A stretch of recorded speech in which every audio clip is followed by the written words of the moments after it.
strangers and friends. God's love is strong and it never ends. Now could we sing it? We welcome all. Can we really own that today, that we welcome all, strangers and friends. God's love is strong and it never ends. Thank you and good morning. And we have one more song to sing before we get started because Chuck is turning 60 today. So that would really warm up your voices as we now sing Happy Birthday to you. Happy birthday to you. Happy birthday, dear Chuck.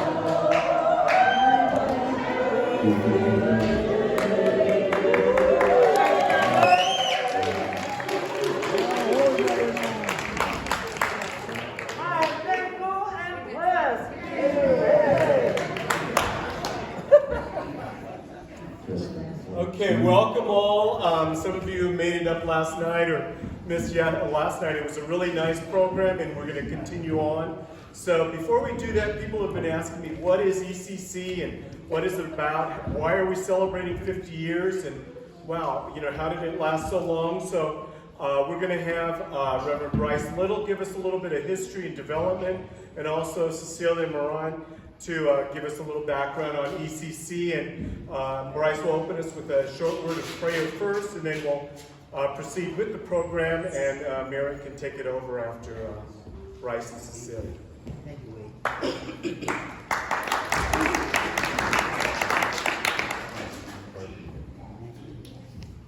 Thank you. Isn't it working? Testing. It's dead. Yellow. Just wait just a second. I think you just had to get you turned on. Hello. Lavender. There we go. Welcome everybody this morning. I'm Bryce Little, and thank you, Wade, for your introduction. Let's open with a word of prayer. We thank you, God, that you have called us together to this beautiful place. We ask as we have this time of sharing and learning and planning that you would guide us by the power of your Holy Spirit. In Christ's name we pray. Amen. Well, it's a wonderful opportunity to share a little bit. Cecilia is a real tough person on that, so she'll give us a lot of background on ECC. As you know, we're celebrating our 50th birthday anniversary. It's called Jubilee, and that's very special. We started way back in 1972 and 73 when the General Assembly passed an overture by Philadelphia Presbytery asking for each of our presbyteries and districts, governing bodies, synods, have a way to encourage and develop racial ethnic ministries within their bounds. And so when we heard that, I chuckled because I had just come to Sacramento then, and this was the way to kind of take off on this opportunity.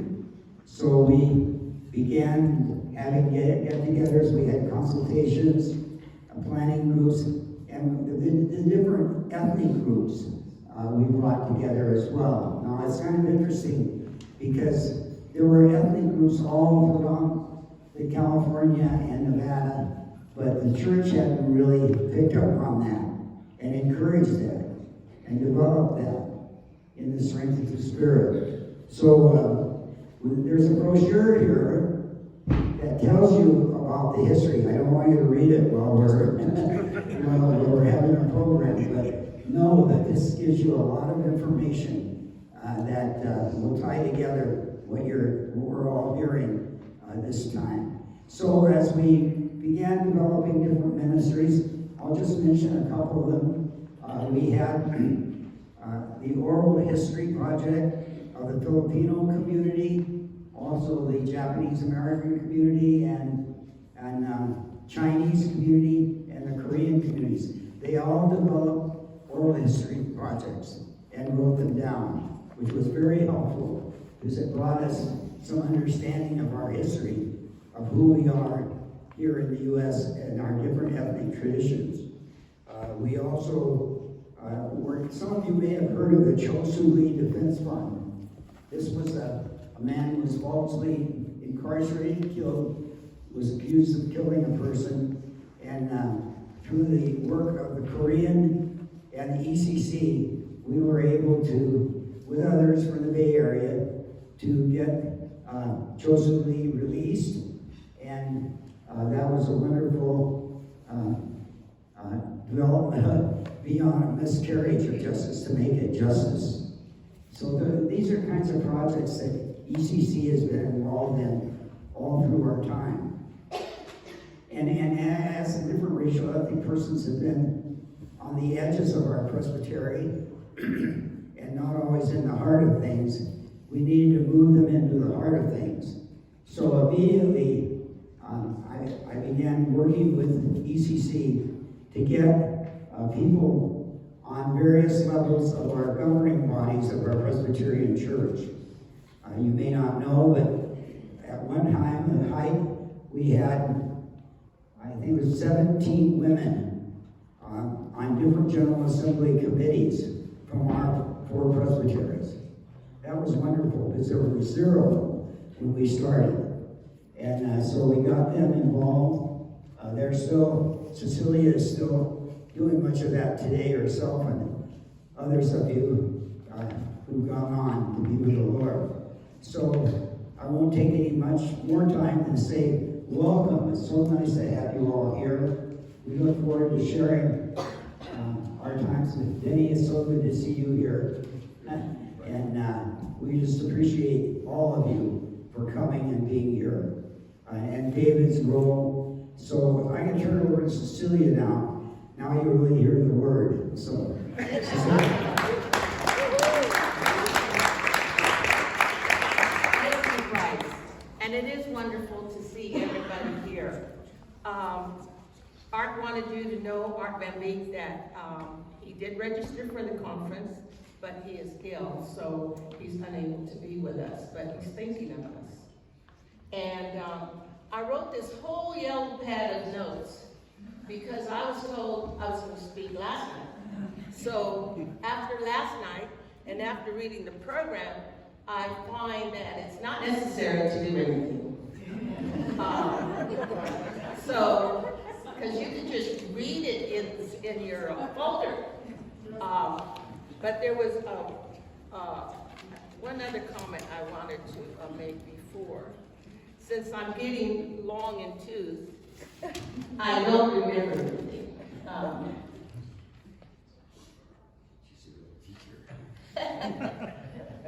Teach there, teach. Oh, I have another little confession to make. When Elona was about 8.5 and I was 12, we served on a committee called COCAR from the northern stream of our Presbyterian Church. That was when we still had the God Box on 475 Riverside. And let me tell you, that office was just full of, there were several denominations there, but the air was alive and exciting because so much was going on. And that's how I met Elona. So we've been dealing with race a long time. But remember, she was only 8.5. I'm a little older. But going back to what Bryce said, he called us together, and at that time we had what we called a Sierra Missionary. And we knew that we couldn't find all these ethnic groups in one church or one presbytery. But because we had a missionary comprised of 4 different presbyteries, he could go up and down the valley and recruit whoever he wanted. And so he did. He recruited about 10 of us, and we went to Gulf, California. This abandoned academy, Pope Pius it was called. It was very appropriate. And I believe we had to set up our cots and everything. But we got through our first meeting, and we did, it was a struggle, because, you know, people of color I could say colored people, we're kind of shy and reticent about assuming leadership and things like that. But because Bryce is the kind of person that he is, he worked with us, he prodded us, and got us to do a lot of things that we would have been scared to death to do it. One of the things he scared me into doing was, after about a year, he says, Cecilia, you have to go in and beg the council for money for ECC. Now, this room of old white men, old Presbyterian men, they hadn't even heard of the word ethnic. And so I was supposed to go in there and convince them to give us money. I said, Bryce, I can't do that. I don't like asking people for money. He says, you can do it, you have to do it. And so he prodded me, and I went in there, and my gosh, we got the money.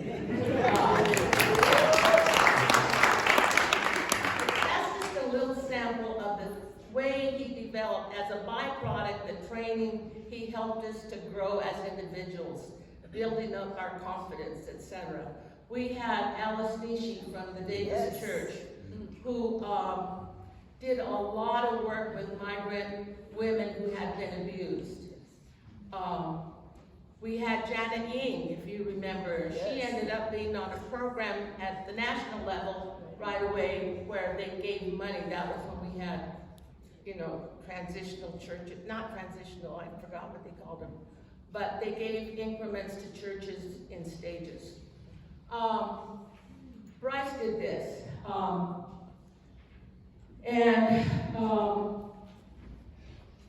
I think you don't need to know all these notes. But I can't just say, Bryce looks very innocent when you look at him. I just told this to his son, and when his son Bryce, is he still here, Bryce? Yeah. When he was little, because Bryce had worked in Thailand, they called him Lek. And then I guess when he got older, he said, my real name is. But anyway, Bryce just nurtured us. It was very important, and I don't know how it is in your presbyteries, but if you have a person like Bryce, a person who cares, who has the passion to carry on the things that GA, our recent GA, has just addressed, that is going to hopefully force some of our, this is an old-fashioned word, judicatories to deal with. I think we'll make progress little by little. But we had also an executive presbyter at that time, Bob Graham. I don't know how many of you remember him. But Bob Graham, but I know one thing that Bob didn't like. He didn't want his staff people to be on national committees or to get too involved, because he wanted them to put their energies forth in the local mission. But he allowed certain things to happen. He, I'm sure, encouraged Bryce. When Bryce would come, Bob, we have to do this. Bob said yes. And just like working with women, who was I talking to that said, that's why I'm a pastor today. Because someone that Bob influenced encouraged this person to become a woman. I mean, a pastor. Maybe she didn't, but she became a pastor, and she said it was because Bob encouraged this person and this person encouraged that person. And we have to have those kinds of links in our experience to move forward. And I'm very grateful for that. But also, I want to this is my PS. I wanted to say, that I think very highly of Bryce, because I think we wouldn't be here today if we hadn't had the person. Someone told me a couple of years ago that, even though many ECC commissions or like commissions were established across our church, there are either only 2 left or there's only 1 left. And we're one of those 2. There's 2 and the only one if we are the last one. I know that we have to move forward. We can't live in the past, but I especially liked what Liz said last night. We have to know the past if we want to move forward. And a lot of us have paid our dues historically, so we're ready to take some other giant steps. And I believe ECC is ready to pass the torch to those young'uns who have the energy, the new ideas, the creativity to move forth. Yes, you'll get it right. And you'll do it right, because we did it wrong. I get used to that. Anyway, I wanted to also thank the Little family, because the Little family has been very important to many of us. They weren't little with a small L. They were a huge contribution to the Sierra Mission area and to the Sacramento area. Phyllis was always there supporting Bryce, whatever Bryce needed. If she didn't want to do it, I'm sure she told him. But she, in her quiet way, was always there. And the children were there, and I remember one time we went to a church, I think it was in Fresno, and we were going to have a meeting, and the church was locked. And the pastor was nowhere to be found, because we would borrow churches to have meetings. But Linda was with us. And Linda, we found a window that had a crack in it. So what did Linda do? She climbed through that window, went into the church, unlocked the church for us. I guess they didn't have security alarm there, and we were able to hold our meeting. And the family was just wonderful that way. And whether they were hosting you in their home, or whether they were hosting you at a meeting, or whether they were facilitating an event, they were always there for Bryce. And I miss Phyllis. I miss my conversations with her. One of my last ones was she was running 20 miles a day, and I could barely walk 1.5 miles. But I love Phyllis. I still see her face there before me. And just a wonderful partner for Bryce. And thank you very much, Bryce.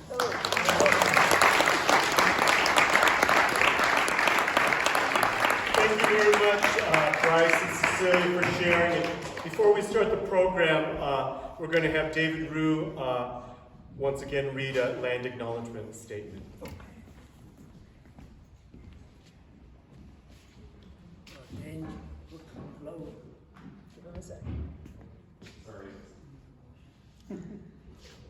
Hello, can you hear me? There's an angel handing over a microphone to me. That's my house joke, because I tend to make a speech.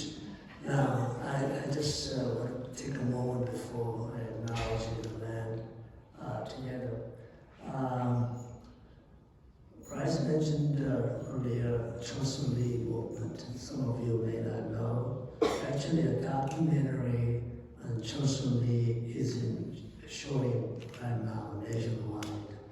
The ideal defense of Chosun Lee germinated in 1978, right here, and it has been developed into a defense team.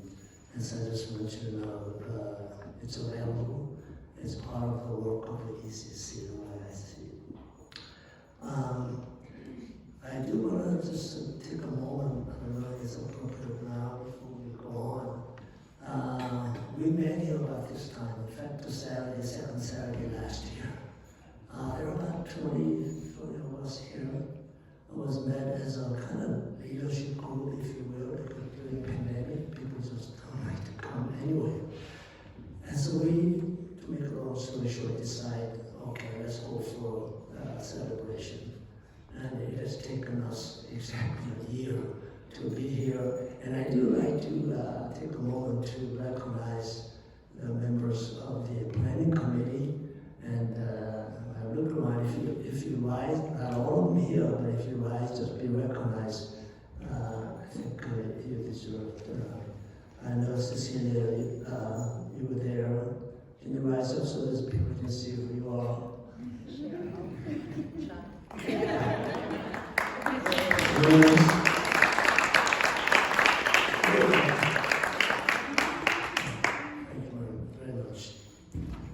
Well, it's a beautiful booklet. It's created by Sarah Tilleman, the program director, and I also want to recognize her.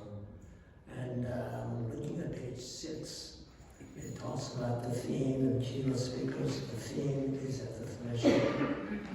And I know Nancy Clapp did not rise. Nancy was a key member of the planning committee, provided all the spiritual, pastoral counseling, as well as administrative work. So, Nancy, definitely, thank you. I'd like to read, there are two focus scriptural verses. Jeremiah 6:16a. Thus says the Lord, stand at the crossroads and look and ask for the ancient paths where the good way lies, and walk in it and find rest for your souls. From here we came up with at the threshold as a theme. Okay. We have it on page 8. We have a page full of a land acknowledgement.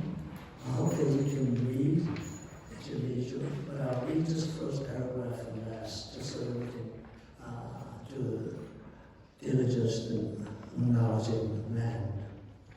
For thousands of years, the land on which Zephyr Point stands was the home of the Washoe people. The Washoe people thrived on this land and cared for it for generations. They still do so today. The Washoe community is a federally registered tribe and continues to protect and steward the land of the Lake Tahoe Basin. And then I'll come down to the last two paragraphs. With this land acknowledgement, we recognize the history of ethnic cleansing, genocide, and forced displacement of indigenous peoples.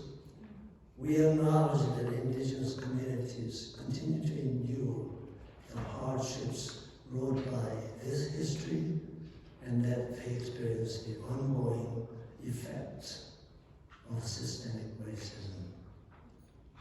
As we stand on this sacred homeland of the Washoe people, we wish to honor their history, language, art, and culture, and we are humbled and honored to be present here today.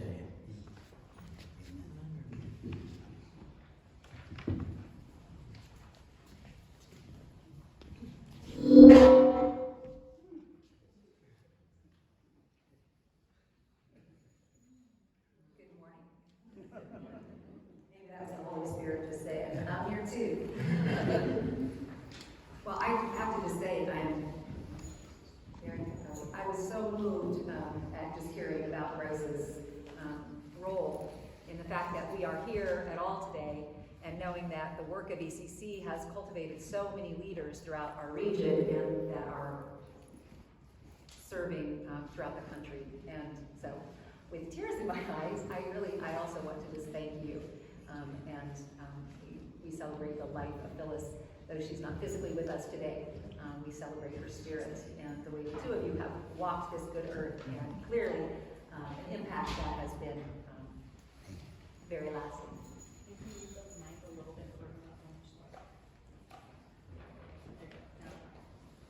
Okay, we'll try this again. Sorry for the noises, folks. Good morning. It is wonderful to rejoin some of of you are just arriving today, and we hope you had safe journeys and a bit of rest last night. Last night we started off with an opportunity to meet our three speakers. I'm not going to go into great lengthy bios today, those are in the booklet, but each of them have legacies of incredible work within the settings in which they serve over decades and decades time. And last night we started looking at what does it mean to be in this threshold moment? What is the threshold that we are standing at, in front of? Some folks may even feel like they're moving through that threshold. But we know that there are things that we are intentionally leaving behind. But as has been noted several times, we have to understand what has come before in order to recreate the community that we are called to be. And so today, each of our speakers is going to have an opportunity to help us delve a little deeper into this threshold moment. And there will be opportunity for questions, so if things start percolating for you, feel free to jot down a question, and we do want some interaction. I wanted to start with a very short story from a book that I read many, many years ago. It was a book about hope, how to have hope in the midst of suffering. But the lead story was about, at the time that the British were colonizing India, after they'd been there some time, they realized that they needed some kind of recreation. And so they built a golf course. And right as soon as the golf course was built, monkeys came from the trees, so the story goes. And they would get the ball when the golfer had hit it and then throw it somewhere else. And of course, this was very disconcerting to the golfers. And so they tried to trap out the monkeys. They tried to make it netting around the golf course. They tried all sorts of things. And finally, when they could not solve the problem of the monkeys, they decided to create a new rule. And that was a sign that they put up for all the golfers: play the ball where the monkey drops it. And for a significant time, I used that metaphor in my own ministry about the need to pivot to the new thing, to go to where the ball had been moved, to be willing to innovate and adapt. And today we're going to talk a little bit about what that might look like. But it was years after hearing that story that in the retelling of it, it all of a sudden struck me and humbled me and tore me open that I hadn't, when I first read the story, questioned what the British were doing in India. And my own social location meant that I had taken one message from that story, and it was useful for me.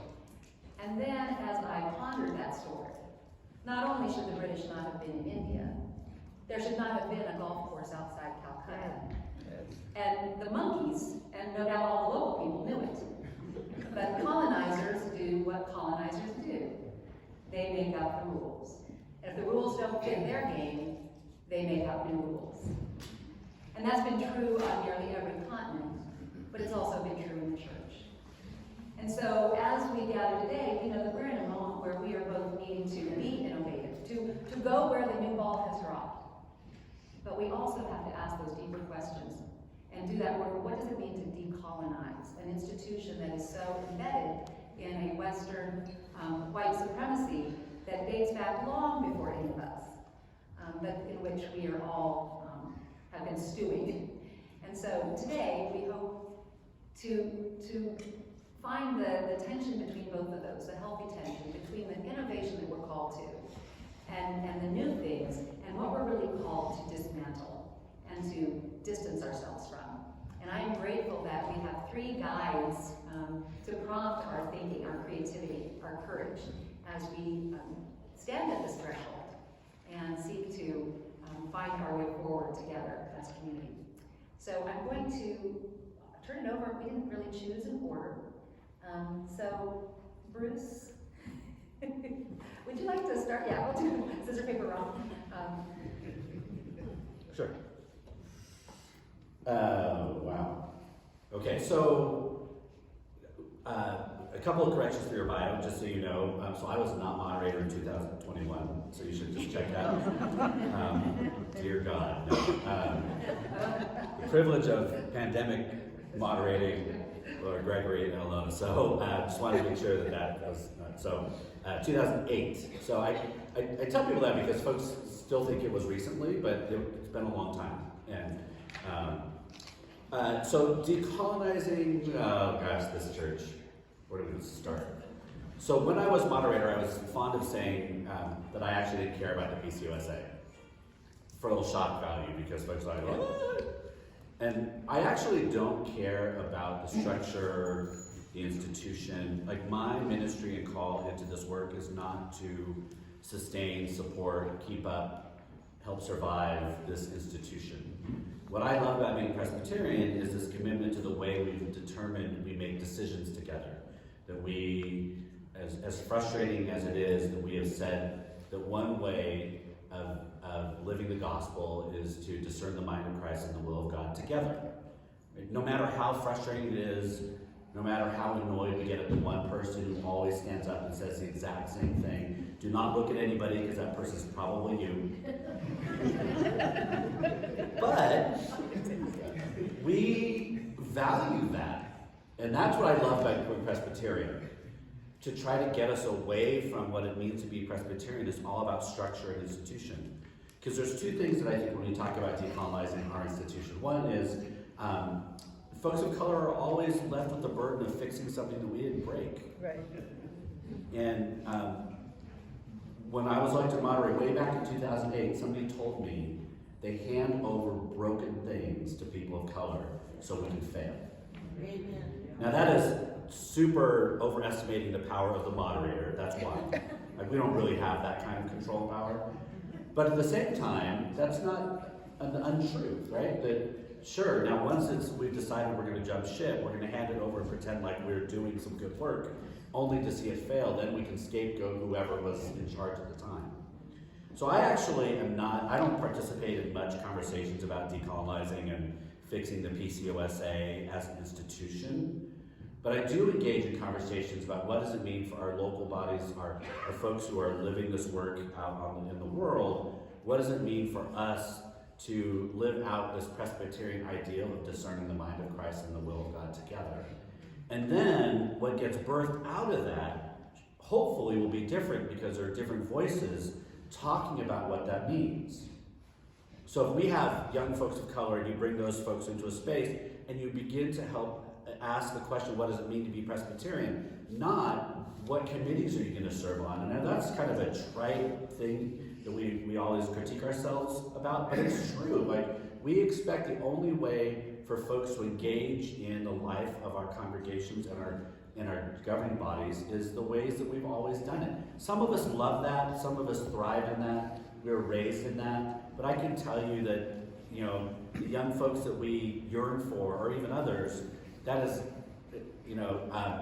duty and obligation only go so far. And there's a certain point that it's not worth their time or energy, and the work they're doing outside of our institution is where we should be partnering. So as I think about our decolonizing, I actually think it's almost like and I don't want to sound like we turn our back on the institution, because it still does a lot of good things, but in some ways, figuring out where our energy goes in order to build something brand new, so we're not always trying to fix what I think ultimately is a broken system. And I know for me, my energy and time, and folks are somewhat disappointed, I don't put it into our denominational life. Folks will ask me all the time, what's going on in GA? And I'm like, I only know because I know people who are serving on GA committees. I don't know because I'm engaged in that work. So I want to help figure out, how do we create community that embodies the things that we all hope our church can be, and that is the new church. If that makes sense. So that's where I would think what I would go in the first response. Oh, we all have our mics now.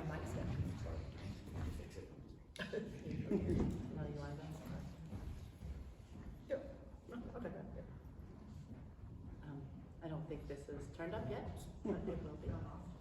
Okay. All right, how about now? It's the lavender one. Can you hear me now? Exactly. Can you hear me? Good. Hello? Oh, wrong person. Go ahead. Okay. Awesome. So I think what I'm sitting with this morning, both in conversation with this question and also just reading the two Bible passages that were read, that are kind of grounding this communion. The comes from Jeremiah 6. Is at the conclusion of what might be my favorite text in the Hebrew Scriptures. I want to actually read it because I think it has a lot to say. We have a very kind of hopeful part in our text right here where it says, stand at the crossroads and look and ask for the ancient paths. But right before that is this kind of tremendous judgment. This judgment for violence and oppression. If we start at 13 instead of 16, it says, from the least to the greatest, all are greedy for gain. Prophets and priests alike, all practice deceit. They dress the wounds of my people as if they were not serious. Peace, peace, they say, when there is no peace. And I think we kind of can't get to the looking at the ancient path, looking for the ancient paths and seeing at the crossroads which way to go if we don't first go back and see the tremendous injustice and then the kind of band-aiding over of it, which is what our church has done in the face of widespread violence, enslavement, genocide. It's what our church does in the face of poverty and racism.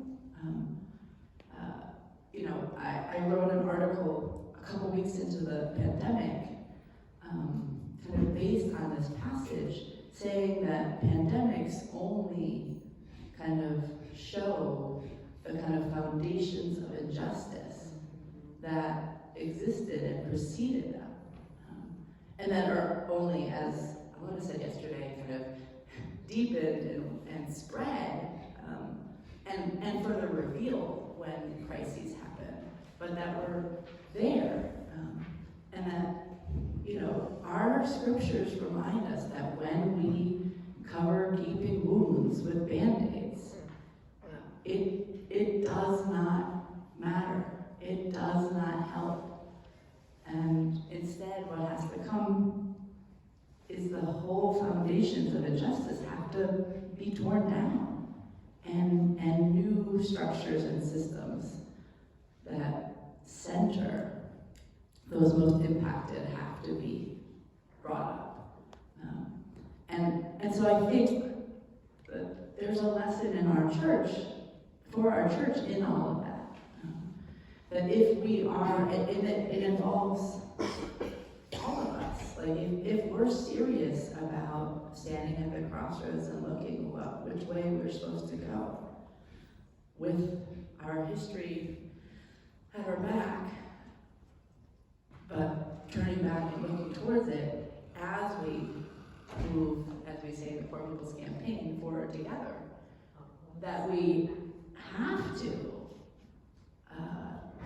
fully realize that foundations of injustice and histories of colonization have to be completely undone. And that, another favorite story of mine that connects to when Matthew wants to talk about this, is that in the kind of woes to the hypocrites in Matthew 23, some of the strongest language that Matthew has about, those in power who are just, but also sometimes those of us in our faith traditions who are neglecting the weightier kind of matters of the law, and that is justice and truth and love. Talking about whitewashing tombs. But don't they realize that the bones in there are dead? And I think, I was living in Philadelphia in 2000 when the Republican National Convention came in. Oh, yeah. And all the journalists and all, as any big event happens, I was doing organizing in some of the poorest communities across the city where there were just, block upon block of housing and buildings that had been just completely abandoned, and just lots of empty lots. And what the city did in preparation for that convention was go and spray paint the ground green. So that if you took aerial shots, it looked like all of this pretty grassland. But it was like whitewashing a tomb. It was like putting a Band-Aid on a gaping wound. This is what our society and our faith traditions like to do. But we will never get to the kind of liberation and freedom and justice that God demands of us if we don't actually, kind of lift from the bottom and undo all of that mess.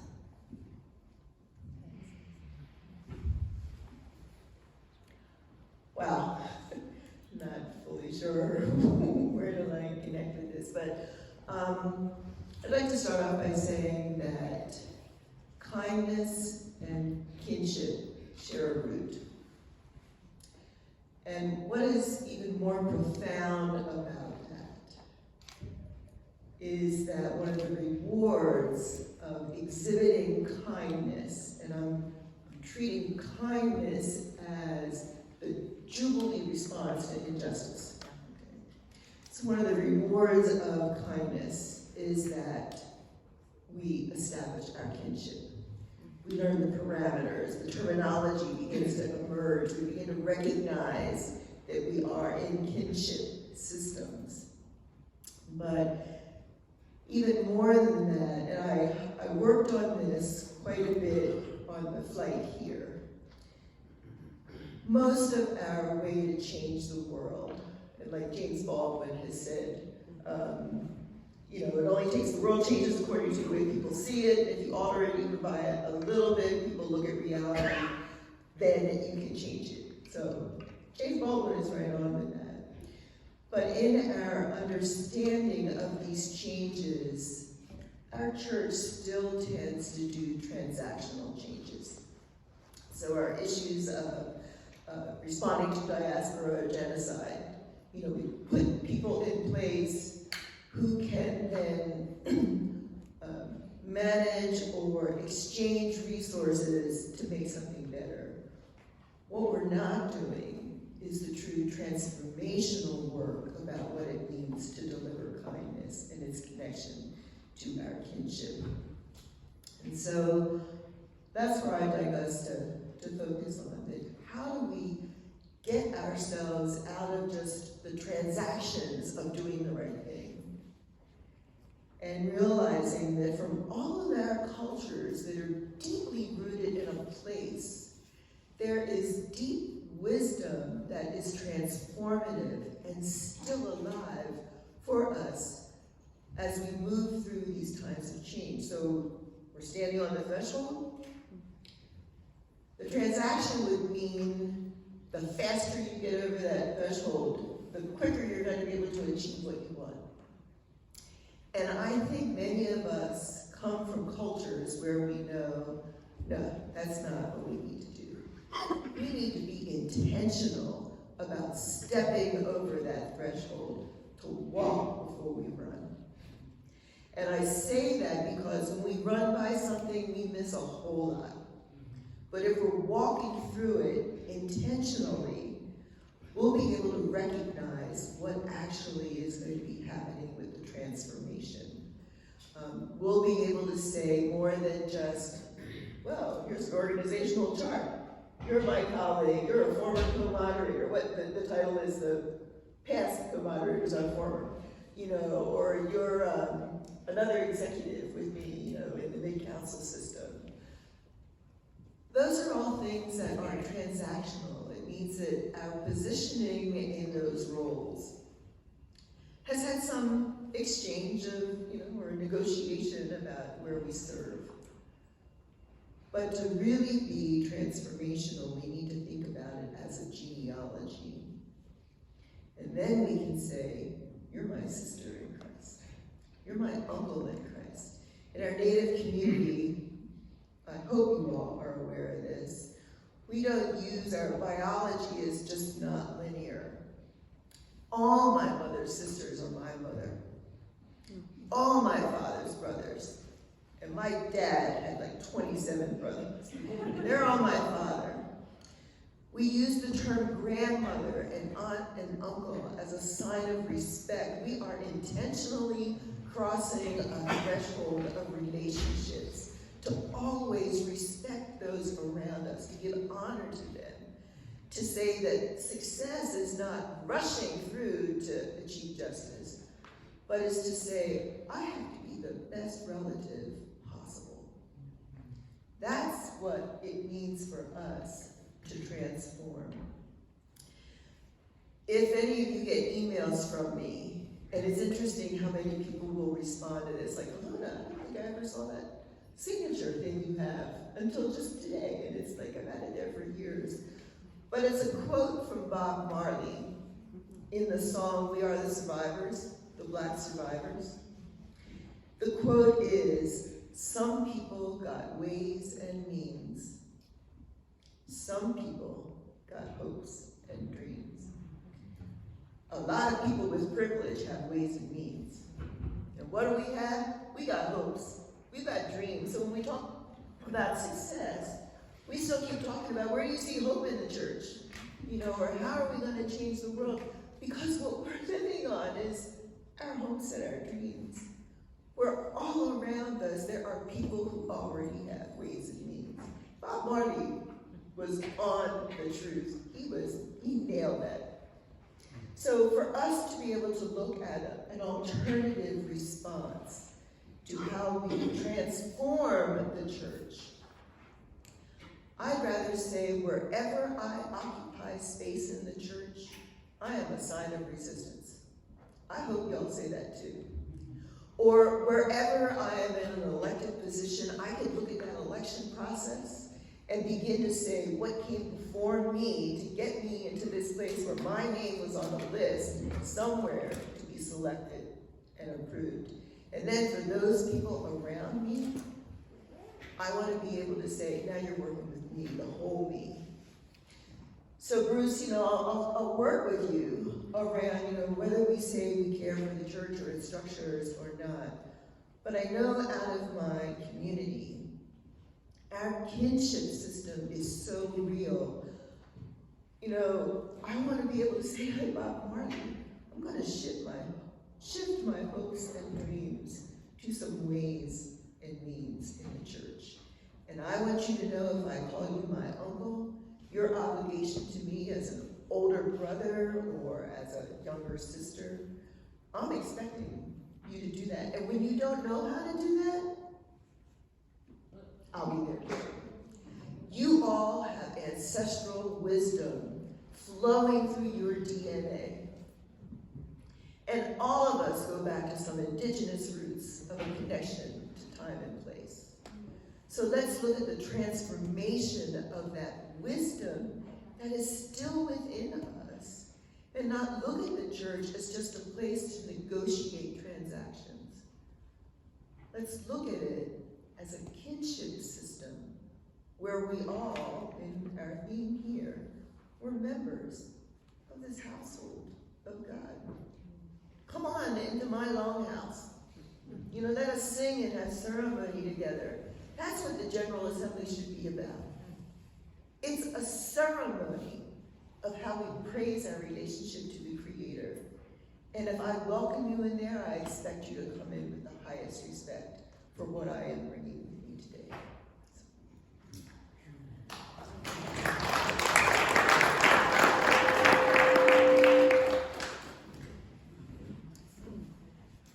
So many threads that we could pull on right now.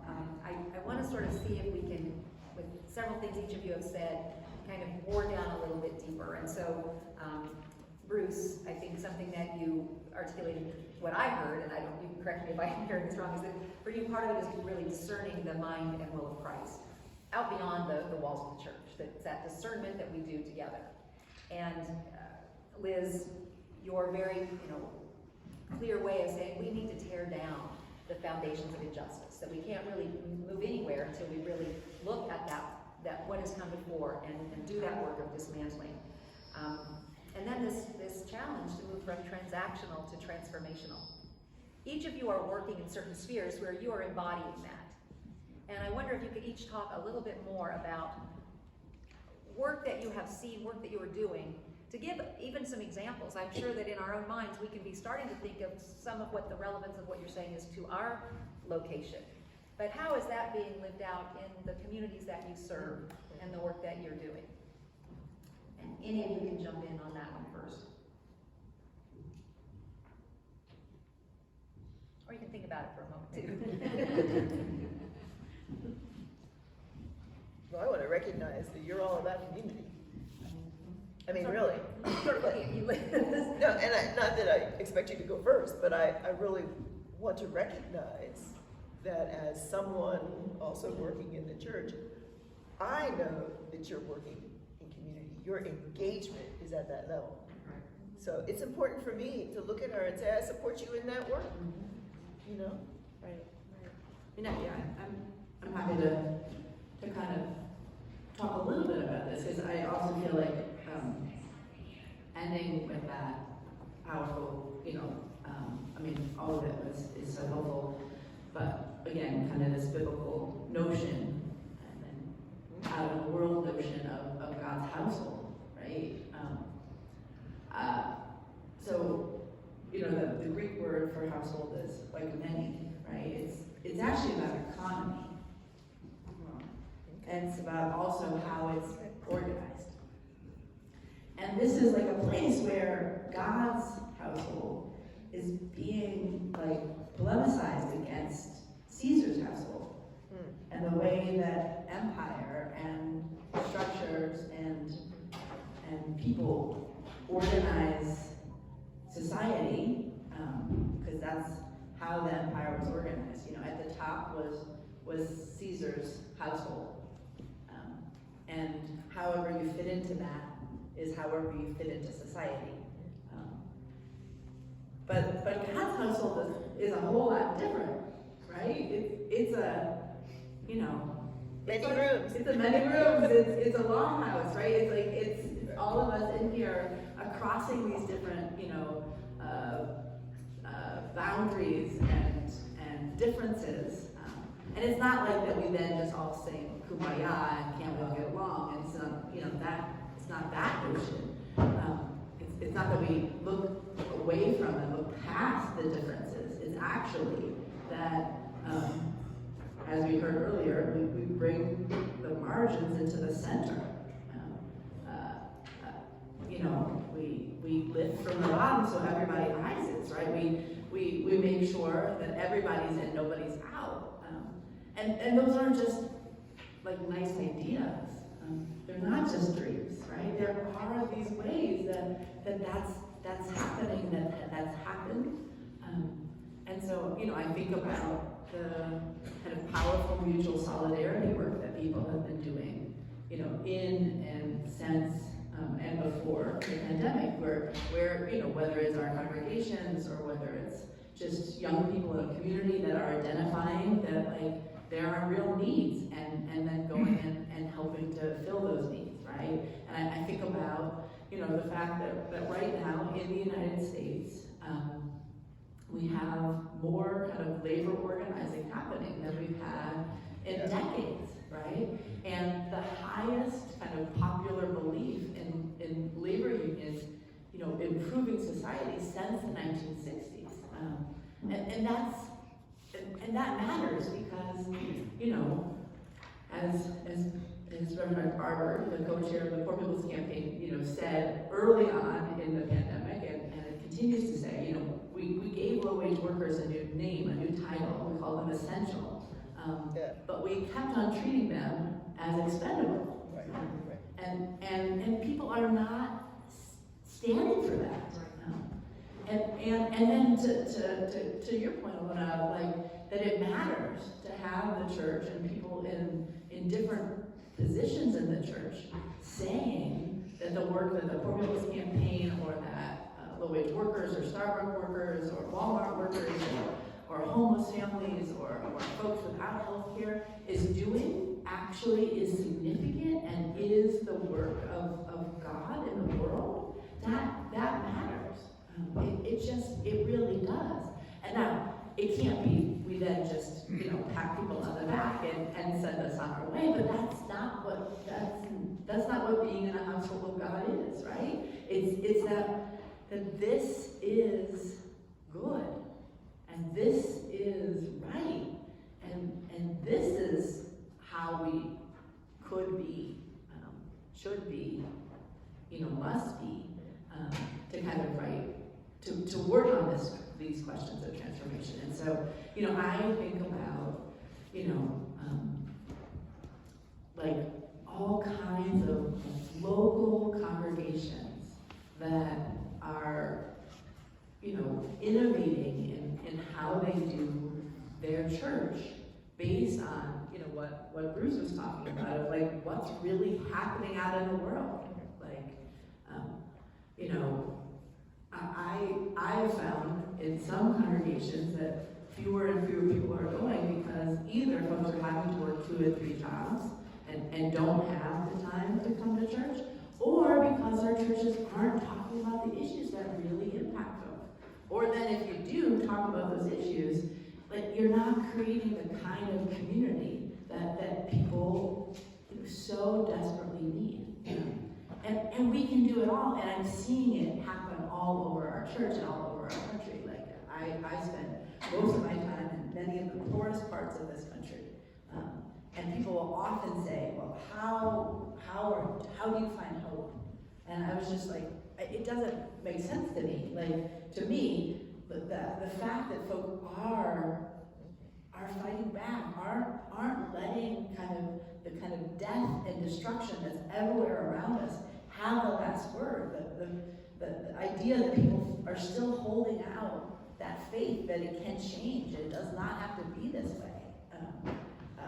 But if you're not connected to people, if you're not building that kind of, beautiful, radical, raggedy kind of household of God out in the world, then and again, it can happen really concretely. It is happening really concretely.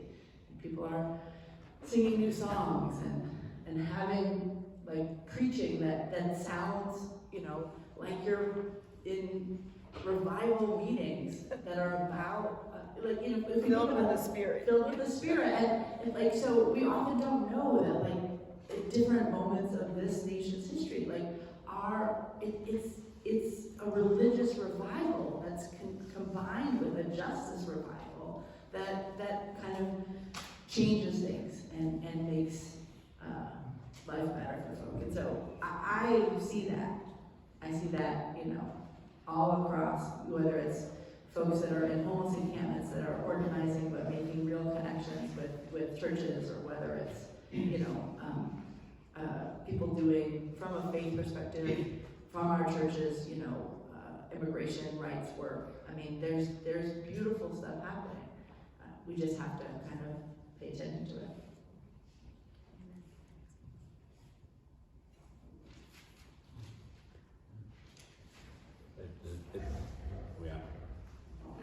Thank you, Joel. Quick props to Joel for stepping in and operating sound. Otherwise, we'd just be screaming at you all day. Oh gosh. So I feel like I'm kind of holding this congregational, what the heck does this mean for us space. So again, for those who weren't here, I've been a church planter, I've been a transitional pastor, most recently was the pastor at First Presbyterian Church in Palo Alto, where we had really begun to draw young people into the life of our congregation in a way that I think was honest and genuine. We were one of the few churches that grew during the pandemic. We were 50 in worship before we started. We were about 150 when I left. But that wasn't all in person. That That wasn't all in the way that we have done church. So I want to say one of the things we've discovered about ourselves as congregations is that we can adapt more than we probably thought we could have ever before, even without training. I worked with a lot of pastors during the pandemic, and they're so frustrated with themselves because they couldn't get Zoom online perfectly, or the way that everybody had lifted up these communities. Like, look how smooth everything is. And I would always remind them, like, one, your energy would have been poorly spent learning how to do Zoom during seminary. And you are not expected to be a technological expert. Please do not try to do that. And if your congregation is telling you that's what you should do, they're wrong. I mean, I just think that, so in congregations, I think we all adapted much more than we would have ever thought. I had to convince seniors, like, could you come back to church at least once a month? Because our seniors were like, this is great. I roll out of bed. I had one Julie said to me, might put pants on? And I'm like, Julie, I always assume you have pants on whenever you're on Zoom. But it was this kind of, and when we came back, bulletins were gone, passing the plate was gone, all these things that if we had tried that a year ago, you know, I'd be run out. Like, what do you mean we don't have a bulletin? What do you mean we're not paying? I don't know, all this stuff. So I want to start with saying that we have a capacity for a tremendous amount of adaptability and change. But as one that's been, you know, kind of nurtured and cared for by these communities that you all represent, we also, what I'd like us to think about is, when are we Caesar?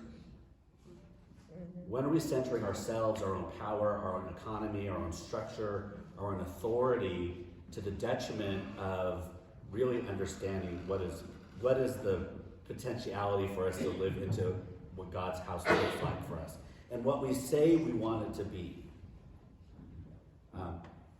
You know, I think that, you know, I grew up, just like many of us in this space, that you naturally honor your elders. And I still truly believe that. We've taught our children that, and there's always a moment where it comes into my head like, I'm your elder, you need to, like, what, you know? And I know you all probably said that to me at some point in your head or out loud. But I think there's something about earned, at this point, right, earned mentorship and nurturing versus assumed. And there are other places for young people to be nurtured, and are nurtured sometimes better than we do with our own. And so sometimes we hold on to power and structure in a way that actually is a detriment to becoming more fully who the household of God is. I think about somebody like Bryce, and I think one of the things that I've always, is that there was no assumption. Like, the mentors in my life, there's never an assumption that they are my mentor. Right. There's an earned, unspoken relationship that develops. Because there have been folks who have come up to me, who come out of our communities, and have told me, well, we found Bruce. I'm like, well, would you use that language anywhere else? Like, it's a weird language to be coming from another person of color to say that we found this. And I think so we have to be very careful that we don't perpetuate the things that we are naming for the rest of the church, that we haven't brought those so much and embodied those things so much that it actually holds us back.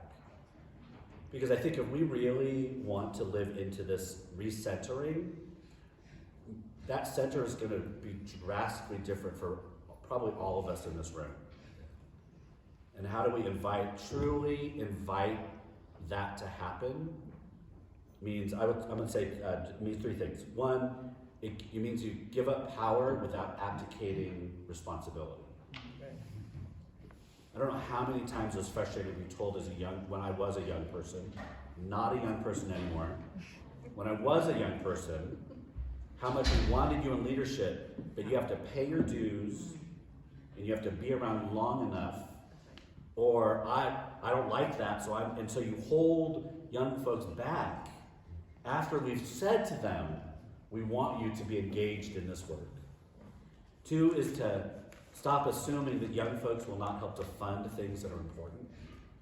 Actually, one of the things that we will always say when we're trying to draw young folks, well, they won't give. That is not true. they'll give to things that are important and meaningful. So if young folks are not giving to the things that we're doing, it's probably because it's not important or meaningful to their lives. And then 3, we have to expand our understanding of who is welcome into the house. And I specifically would talk about LGBTQIA people, and not just as an afterthought or I know somebody, because in the space, in our spaces, how do we fully embrace, affirm, in the ways that we have always wanted to be in other parts of our world? And there are other intersectional spaces, but I think one of the places that we have probably fallen short is making those connections of solidarity that I think speak to what's happening in the world. And it's not that all young people believe one thing or another, but this is something that I think we can embrace even more if we really want to expand our understanding of what the household of God looks like, acts like, does, inspires. Because as much as I don't, and I still say I don't care about the institution of the PCUSA, I love the church. I'm done deconstructing the church. And that seems a little flippant, but I want us to figure out this gospel that we tell so that it is something that is meaningful for those who have yet to hear, or meaningful for those of only heard a version that is filled with hate and violence and destruction. And that's what I've gleaned from this group in my upbringing, is that gospel of openness and love and compassion. And so how do we continue to live that out? So recentering what we are going to be in the future is going to be dramatic. But, as I said at the beginning, we have the capacity to do that beyond what we could ever imagine. And I firmly believe. Thanks, Reese.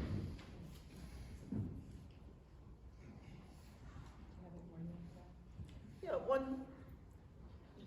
this idea of how do we then center it? If we can find ourselves in these positions to center without possessing or consuming, I think is what's really important. And I think that's where you're like asking us to look beyond, to see what lies ahead. Because unfortunately, those who want to run into making changes will still tend to say, well, okay, I'm doing this at 60 miles an hour, making the church's changes. We'll talk about being, radically welcoming, without really understanding. One of the things you're claiming again is this privilege of, now this highway is mine, or I'm going to possess it. How do we, with each other, not as just individuals, but with each other, kind of do those reminders, you're beginning to be possessive about this? And how do we let it go? And when I made my comment earlier about, a goal should be how we can be the best relative possible, that means that what you understand is reciprocity, and how sharing is the expression of discipleship, and not just taking and then laying it out. But I think we've got to help each other see how easy it is in a colonial empire to think that when we're doing something good and not recognize that what we're doing is possessing it, or like something that was already there, now we're discovering it. Justice should be all around us. So I really like the 3 points, Bruce, that you provided for us. And if we can actually comprehend the value of that, it'll help us dispossess the hoarding symptoms that we've had as Presbyterians around privilege and assets and history. I think when you started off, you were saying I was like born and bred, Presbyterian. A lot of us in this room may not have been. We were either a result of mission work, or we arrive at being Presbyterian in years where we're making decisions about, I like your structure. But we even possess that whole sense of, well, can you trace your historical roots back to being Presbyterian? I want to say, in this country, if we're going to start tracing our roots back, let's go past contact. You know, we really need to start tracing roots and understanding who's here and why. But it's the possession is just so tempting and easy, and you know, it's just around us all the time. But let's help each other dispossess, decolonize. I think something all of you are underscoring is that this is not an endeavor that any one community or one tradition or one people will be able to do. That the only, and Bruce, I think your examples of needing to be out in the community and really recentering those who have been decentered, because we could easily, if we're not careful, turn this into a program. Now we're going to do our 3 steps and how we're going to cross the threshold to the new thing. And I think, you know, we sometimes, it can be tempting to see the threshold as a line that we're just getting closer and closer to, and then we're going to step over it, and then we'll have arrived in the promised land. And I think maybe even the term threshold, you know, there might even be richer language to really talk about the process of moving from one place to another. We live our way into that. And I think you all are giving powerful examples of how in the communities that you work with or in your own theology or biblical understanding, you are living into the new thing. And maybe none of us really can be the architects of that, because we need too many people at the table who are not at the table now. And so I do appreciate you really emphasizing that needing to lift from the bottom, really listening to the voices of those who have been silenced, and that even the connection between kindness and kinship. I think in white Western culture, kindness can be really reduced to a false, you know, smile and be polite. And that what you're really inviting us to is to a new kind of embeddedness in community with each other, and really loving each other, not in a tokenizing way, not in a controlling way, not in a, oh, well, I have a best friend who's of this culture or this tradition, but to really love each other with profound love that changes us in the process, and that we will cross all sorts of thresholds as we start encountering the other. I think we're going to take a short break now, because I want people to be able to stretch and form their questions.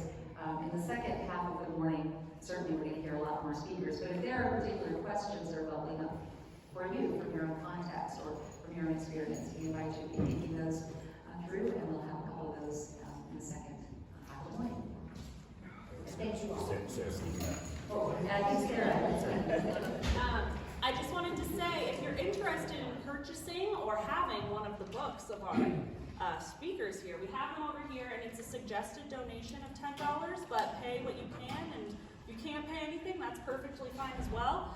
We'll take cash, which you can put in the bowl, or if you would rather pay with credit card, you can tell me what you'd like to pay, and I can run it through our iPad. So I'll just be over here during the break if you're interested. And we will start back up at 10 till. So you have a time, you can get coffee, take a stroll, make yourselves comfortable.